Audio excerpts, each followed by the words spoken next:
आज मॅडम तपोवनमध्ये आलेला तुम्ही पाहणी केलात आणि स्थानिक लोकांशी चर्चा केलेली आहे, काय प्रतिक्रिया या सगळ्या मुद्द्यावर? जसे की आज बघितलेलं आहे की इतके 35 एकरमध्ये जे 16,000 वृक्ष आहे ते कापण्याच्या जे दुष्कर्म आहे, जे पाप आहे ते हे शासन प्रशासन करत आहे, त्याचा आम्ही जाहीर निषेध करतोय। त्याच्यासाठी निषेधार्थ मी आलेली आहे।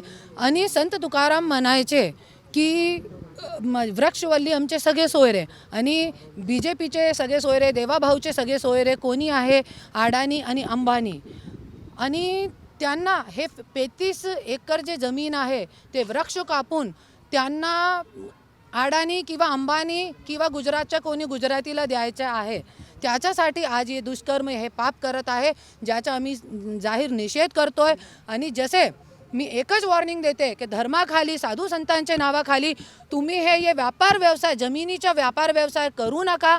12 वर्षामध्ये एकदा कुंभमेला येतोय आणि साधू संतांच्यासाठी तुम्ही जे सिमेंट कॉन्क्रीटचा जे हॉल बांधण्याचा प्रयत्न करतोय त्याची गरज काहीच नाही आहे, क्योंकि साधू संत जे असते त्यांचा नेचर आहे वनमध्ये राहण्याचा, तो तुम्ही टेंटची व्यवस्था करा। हे वनमध्ये ज्या वनमध्ये श्रीरामजीने तपस्या केली, खूप मोठे मोठे संतांनी तपस्या केली, ज्याच्यामुळे हे वनचं नाम तपोवन आहे। तो ते तपस्या जरी तुम्ही भंग केली तो महाराष्ट्राची जनता तुमची सत्ता गिरायशिवाय राहणार नाही आणि तुम्हाला खूप मोठा भोग भोगावं लागले याच्यासाठी।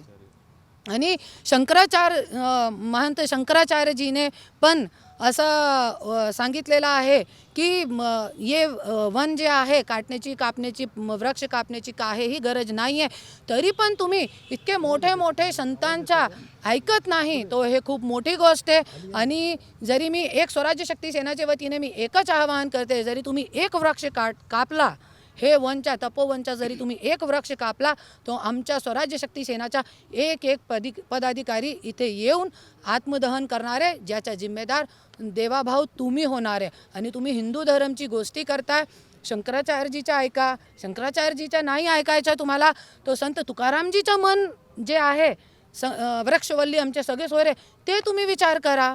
आणि जे नाशिकची जनता आहे त्यांना न्याय द्या। आणि हे जे वृक्ष आहे, हे जे निसर्ग आहे, निसर्गाने आपल्याला घडलेलो आहे, आपला जे शरीर आहे ते 5 तत्व मधून घडलेलं आहे आणि या निसर्गाला तुम्ही दुःख देतोय।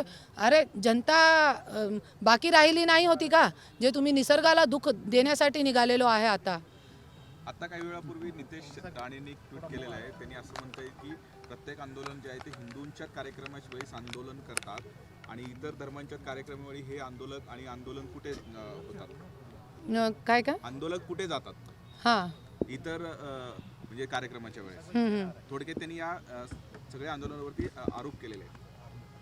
मला कळलं नाही काय हिंदूंचे त्यावेळेस आंदोलन केले जातात, बाकी धर्मांचे असते त्यावेळेस हे आंदोलन केले जातात। नाही असं काहीच नाही आहे। ऐका, हे सगळे राजकारणी लोक राजकारण करताय कोणतीही गोष्टीवरती, है ना, पण आमचं हे म्हणणं आहे हे हिंदूची गोष्ट किंवा कोणत्याही धर्मची गोष्ट नाही आहे, ही निसर्गाची गोष्ट आहे, ज्याचा आज हे भाऊ विरोध करताय, आम्ही विरोध करतो, महाराष्ट्राची जनता विरोध करतो। याच्यामध्ये हिंदू मुस्लिम कुठे आहे जे त्यांना ट्विट करावं लागलं, कुठे आहे? हिंदूची गोष्टच नाही आहे ना याच्यामध्ये। आम्ही निसर्गसोबत आहोत, जे निसर्गाने आम्हाला घडलेलं आहे ते निसर्गसोबत आम्ही आहो कुठेतरी। तो आणि हे जे पेड़ असतात ते लिव्हिंग थिंग आहे, ते नॉन लिव्हिंग थिंग नाही आहे, ते जिवंत असतो।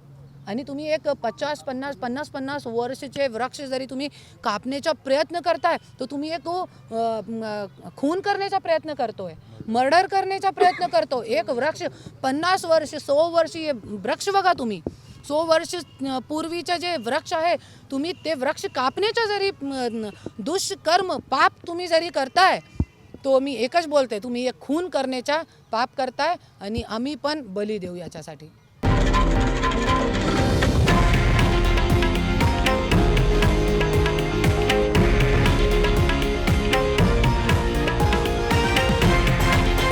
हे आहे देशातील नंबर 1 न्यूज नेटवर्क आणि आपण पाहत आहात TV9 मराठी, एकमेव।